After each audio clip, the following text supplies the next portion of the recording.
помните, как тяжело вам вспоминать о тех военных днях? Когда теряли вы родных, друзей своих, солдат.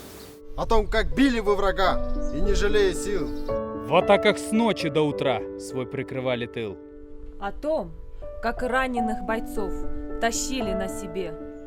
Чтоб не оставить их врагу, предать родной земле. О том, что ели хлеб с землей и пили чай с дождем.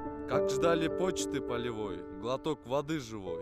Вы ветераны той войны, вы сложный путь прошли. Мы жизнью вам обязаны. Вы Родину спасли!